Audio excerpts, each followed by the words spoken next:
Hello everyone, welcome to my advanced algorithms playlist on my channel, and I am Sahil Sawant and currently pursuing MTech in computer engineering at Veer Mata Jizabai Technological Institute VJTI. And in this series we are building a crystal clear foundation of competitive exams, interviews and real world algorithm designs.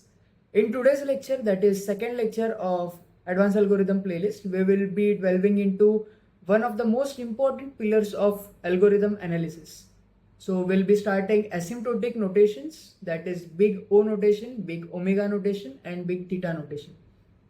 By the end of this video, we will understand what asymptotic analysis really means, big O, big omega and big theta intuitions. We will understand them through graph based learnings, and we will we will know how to and why to ignore the constants and smaller terms. And apart from this, we will also see how these notations are used in judging the algorithm's efficiency. So this is single lecture will give us the mathematical language of algorithms. So whenever we are designing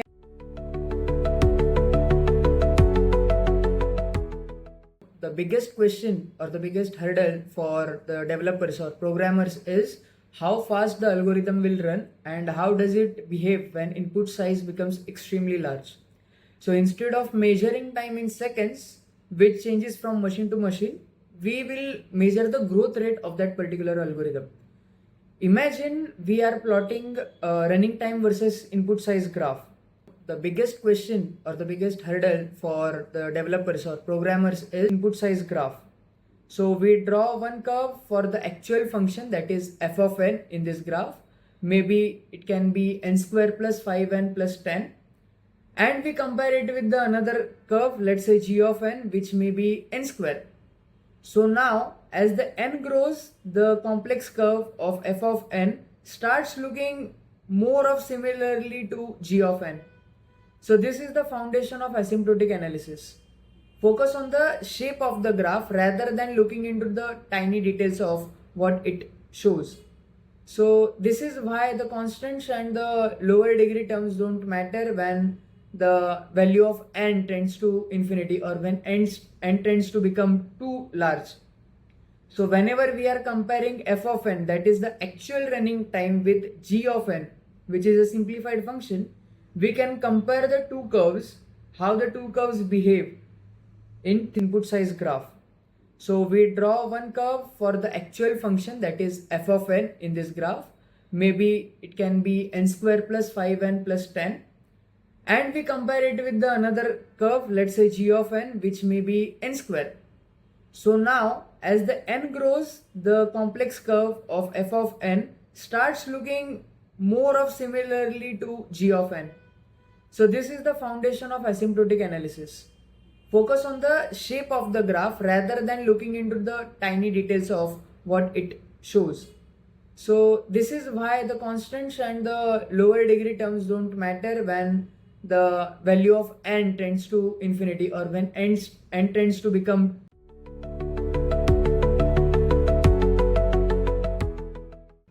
So whenever we compare f of n, that is the actual running time of any graph, with g of n, that is the simplified function or simplified graph, we compare these two how the two curves behave. So big O is the asymptotic notation in which tells us that f of n is growing slower or equal to the g of n function.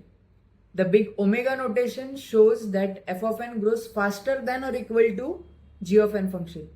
And the last but not the least, the big theta notation, it shows that f of n stays close to g of n equally on both the sides.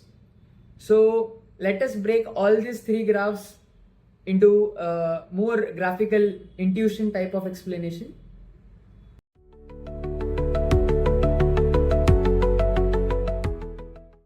Suppose we have two curves of the graph, f of n, that is the actual running time, and g of n, which is simple function like n or log n or n square. If in any given particular point of time of plotting the graph, if f of n stays below or touches the g of n line, we say that f of n is O of g of n. It means that g of n is going to be the upper limit or upper cap for f of n function. So the f of n function that I am showing here is always going to be below the g of n function. Imagining it with a real life analogy, if I am supposed to tell my friend that I'll reach college in at most 40 minutes. So my 40 minutes becomes the upper limit. So I can reach my college within 20 minutes or let's say 30 minutes. But 40 minutes is going to be the upper limit for the time when I am reaching to the college. So that is what we can compare it with big O notation. So to take an examples, for linear search it is going to be O of n. For insertion sort algorithm it is going to be O of n square. For binary search it is O of log n. So the reason why big O notation matters is this is the notation that interviewers are going to use or the judges are going to use to understand the worst case performance. And every algorithm in data structures uses big O as the standard for analyzing any algorithm, because we know that this limit, any algorithm is not going to be going beyond big O notation, big O. So it sets as the upper limit. Since it is the upper limit, it can be understood as the worst case. Similarly, if the f of n curve stays above g of n for any particular amount of time throughout the graph. So if I imagine this as g of n and this hand as f of n, so f of n can stay at any position above the g of n graph. Then we can say that f of n is omega of g of n. So it is represented as omega function. If I am supposed to give a real life analogy, then if I am telling my friend that even if the roads are empty, the fastest I can reach college is within 20 minutes. Okay, so my 20 minutes becomes my lower bound. So I may take 25 minutes or 30 minutes, but no way I am going to take less than 20 minutes to reach the college. It is the fastest, it is the best case of me reaching to the college. So why I am telling it as the best case? Because even if the roads are empty and even if I am driving fast, my bike fast, even then I'll be taking 20 minutes to reach the college. So this sets an example for the best case scenario. So comparing for popular algorithms like linear search, for linear search it is going to be omega of n. For binary search as well it is going to be omega of n. For merge sort it is going to be omega of n log n. So for merge sort the upper limit is also going to be n log n, the lower limit is also going to be n log n. So we'll be also discussing about merge sort in the Big-Theta notation.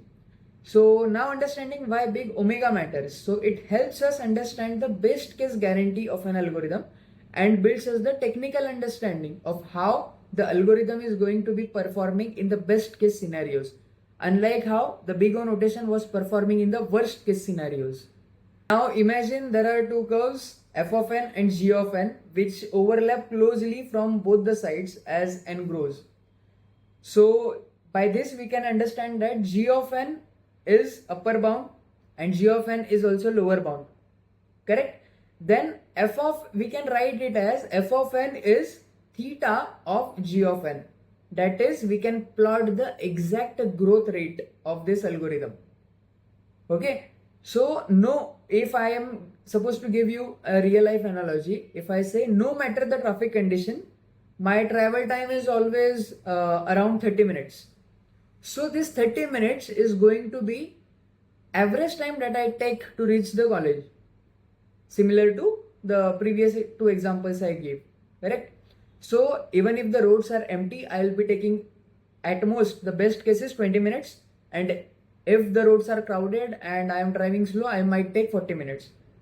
But my average time is almost going to be 30, plus minus 30. Okay, so this means that the algorithm is tightly bound.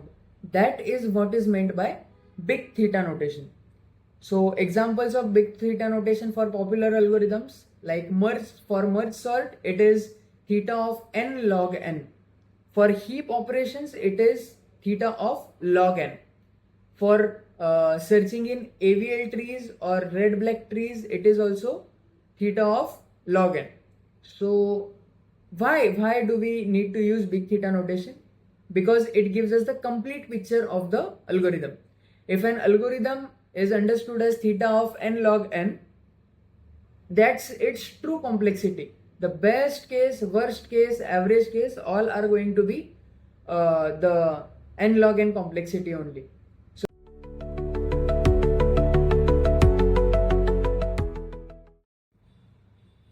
Now we will be looking at the picture why we ignore the constants and the lower order terms while writing the asymptotic notations. Suppose I take an algorithm which has a running time of f of n equals 3n square plus 10n plus 50. So now as we watch the graph, when n becomes larger or the value of n tends to more than larger quantities, so let's plug in some values. So for n equals to 10, the value of 3n square becomes 300, the value of 10n becomes 100, and the value of 50 shall remain as it is 50. Now here all the terms look somewhat similar, correct? But for n equals 1000, 3n square is going to be 3 million, the 10n value is going to be 10,000, and 50 is going to remain the same, that is 50 only.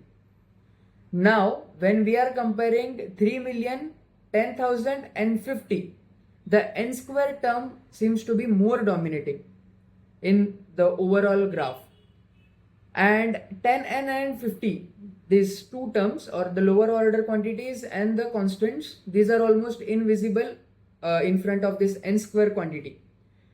So we can say as n grows, the highest degree, in this case the n square degree, becomes the only thing that matters in the overall relation, and the constant like in this case phi or the lower degree terms, that is in this case 10n, don't matter that much in the graph.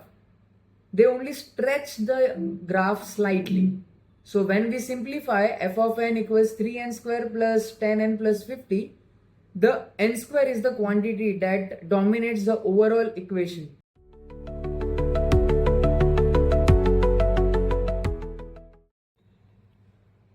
So we will understand all the three types of notations in fast pace. So omega, the big omega notation, was what we knew as the bottom slice. It becomes the bottommost limit for any particular analysis of algorithm. It is the minimum amount which is required for an analysis of an algorithm. The big O notation becomes the higher limit or maximum limit or the top slice of sandwich for the algorithm analysis. The function that we are defining in an algorithm can't go beyond big O and can't go below big omega. And theta is the actual or the fitting of that sandwich which defines the analysis of the algorithm, and it is always going to be between the big O notation and big theta big omega notation. This is where the theta notation lies. Then we can say that the value of big omega is less than equal to value of big theta, and it is going to be less than equal to the value of big O. So that's it for the second lecture of asymptotic analysis. If this lecture helped you, drop a like, share it with your batchmates, and comment your doubts in this video. In lecture 3, we will dive into recurrence relations and master theorem, which are required in GATE syllabus. This is very important topic which will be later on covered in divide and conquer algorithms as well. And see you in the next lecture. Thank you.